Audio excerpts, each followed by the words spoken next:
premier point sur la méthode, donc vous dire encore une fois combien nous avons été heureux de travailler avec vous, frappé aussi par le nombre et la qualité des participants, puisqu'il n'y a ici que des gens qui viennent par esprit militant et qui viennent aussi avec une expérience qui est une expérience, à mon avis, irremplaçable, quelles que soient les générations ou quels que soient les secteurs d'activité.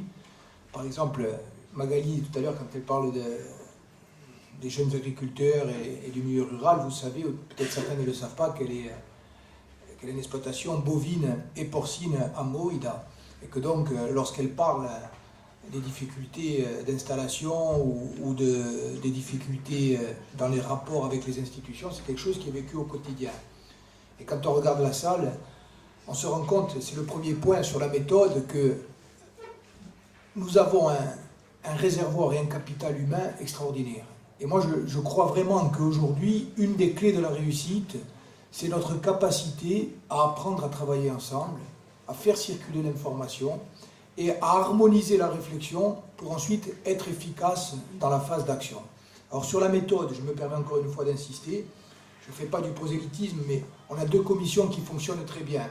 Et il se trouve en plus qu'elles concernent deux chantiers, deux enjeux majeurs, l'agriculture d'un côté, avec Magali qui a un petit peu le rôle de coordinateur, et le foncier de l'autre, avec l'autre Magali, Marin, qui est ici, qui travaille à la SAFER, qui a ce même rôle de coordinateur. Donc je vous invite toutes et tous à contribuer dans la mesure, bien sûr, de votre disponibilité et de votre volonté au travail qui est fait.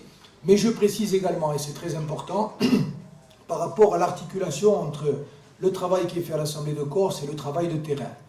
On a souvent entendu des critiques dans les mandatures précédentes vis-à-vis des élus, notamment des élus nationalistes, en disant qu'une fois élus, ils n'étaient pas suffisamment proches du terrain, qu'on ne les voyait pas, qu'on voyait les gens que pendant les élections, etc.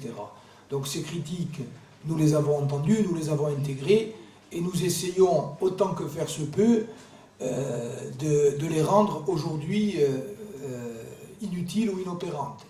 Alors bien sûr, toute entreprise est toujours perfectible, mais sachez que nous essayons véritablement de travailler en interaction permanente avec le terrain. À ce titre-là, je répète une fois encore, je l'ai dit dans l'atelier, mais je le dis aux autres personnes qui étaient dans le deuxième atelier, il suffit, si vous le souhaitez, que vous inscriviez avec votre adresse mail, et vous serez destinataire de toutes les informations que nous avons, nous, en tant qu'élus. Et vous le serez en temps réel. Je prends un exemple précis. Quand il y a une session de l'Assemblée de Corse, on ne connaît l'ordre du jour qu'une douzaine de jours avant. On n'a aucune prise sur l'ordre du jour. Au jour d'aujourd'hui, je suis incapable de vous dire ce qui sera évoqué lors de la prochaine session de l'Assemblée de Corse, qui aura lieu, je crois, le 20 avril, ou une date comme le 25 avril. Je ne le sais pas, je le saurai 12 jours avant. Si vous vous inscrivez sur la liste, de la même façon, les dossiers afférents aux questions qui seront traitées à l'ordre du jour nous seront communiqués par mail une dizaine de jours avant la session de l'Assemblée. Donc ça nous donne un délai pour travailler sur les questions précises abordées à l'ordre du jour, qui est un délai extrêmement court. Nous souhaitons quand même pouvoir travailler en coordination la plus étroite possible avec ceux qui le veulent.